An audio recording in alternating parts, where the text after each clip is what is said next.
So I am really liking what I'm seeing for Shiba Inu right now. We had now 3 straight green days, very exciting sign. And it looks like we're trying to print this reversal across the crypto market.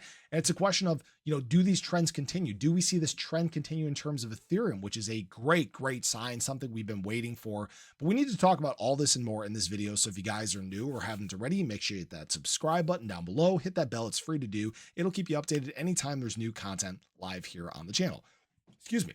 So we have had 3 straight green days in terms of Shiba Inu. Very exciting sign. And usually when Shib prints this type of formation, one of these kind of parabolic pushes, it can create some pretty big extensions. I'm not saying that's what's going to happen for sure, but we've seen this many times. Oh, didn't mean to move that. We've seen this many times where this is in fact carried Shib to some extensions, some breakouts, right? I'm not ready to say that's going to happen today. We haven't even touched the top of our trend yet in this big descending wedge, but I will say it's nice to be back within structure. We still need more push across the crypto market. We are crossed on the daily stochastic RSI. We have not crossed on the weekly. Some other assets are actually targeting this cross on the weekly, but what I will say for Shib is that we're still bullish on the MACD. We're still bullish on the RSI itself. So these are some really good signs, and this may be, in fact, where Shib caused a little bit of a fake out, a little bit of a trap.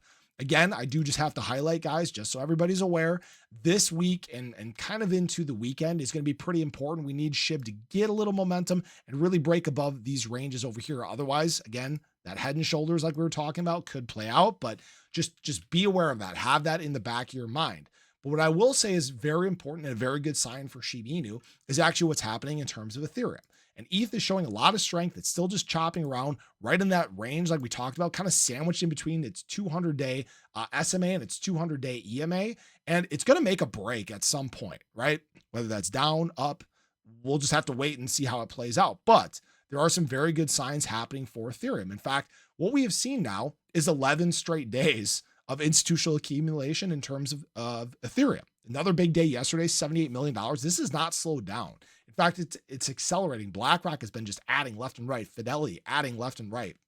And this is very, very good because ETH has been the huge lagging thing in this market cycle. The thing that is probably one of the most beneficial for Shib. Second, we'll call it second most beneficial because obviously adoption will be the most beneficial thing. But ETH has lagged so hard, it has been detrimental to ERC20s. That's why we haven't had a very nice break since the early part of 2024. It just hasn't happened. We haven't had enough strength in terms of Ethereum.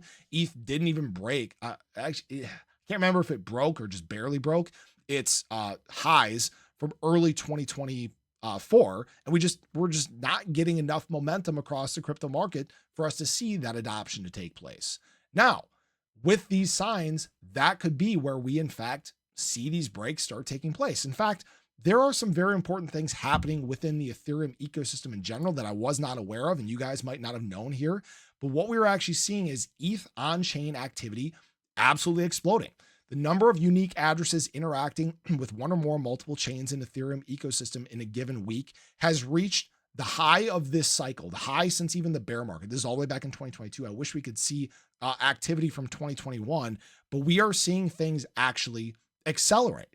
And that is great. We need on-chain activity to grow, right? We obviously know the Shib ecosystem is going to be counted as part of this, and there's not a crazy amount of activity there, but I always still hold out hope that we can make some major moves there. But what I found was also very important for Shiba Inu is in fact what it's doing for Ethereum. Now, we didn't hold these levels up here like we had talked about. They would have been great if we did, but what Shib has actually come down to versus ETH is a very strong floor here. Now, Shib has dipped below these levels before, and this is actually going all the way back to the summer of 2024. But if you guys notice, there's a pretty hard line in the sand right here where if Shib did dip below it, it bounced back above it, dip below it, bounced back above it, dip below it, bounced back above, bounced off of it. And then we know that it went on its nice run in the middle to late 2024. And what Shib has done over the past few days is show a little strength versus ETH around those levels. Could this in fact be where we get that little bit of a Shib pivot taking place? It's kind of all, everything around the crypto market's kind of working out in the right time. And yes, I would love if we just boomed from here and ran and Shib, just immediately did another 4.5x over the course of just 7 days. But understand that we need to probably be amidst a run. Again, we're very much showing similar signs to what we did back here. We'll see if we're right here or right down here. But guys, I'm excited about where we're at. I understand that we're still fighting some headwinds. We're still dealing with some tariff news. There's still some retail PTSD in the crypto market, but it is starting to wane just a little bit. You can kind of feel it around the space. I'm sure you guys are. And I know you're exhausted. I'm exhausted too. I would love to be talking about, oh, Shib moved, 50, 100% today. But those times we just have to be patient for. All right. This has probably been one of the hardest market cycles for retail because BTC has been so dominant and ERC20s and altcoins have just been lagging so hard. And that has all been by design. They've been trying to do whatever they can to just slow things down to make sure that they control a big majority of the market. I'm talking about institutional players. I'm talking about the big entities that are manipulating the market. And unfortunately, it is what it is. That's what happens when you're on the verge of mass adoption. When they see where things are headed, they want to get in now. So I appreciate you guys as always. I hope you enjoyed the video, and I really hope that this continues as the week goes on, but I'd love to hear your thoughts. Do you think this is a trend that's going to continue? Are we going to see ETH keep making these moves, and will SHIB bounce hard off these levels versus ETH and start setting some pretty nice prices? So appreciate you guys. Have a great day. Show your love below. Catch you guys in the next one. Take care.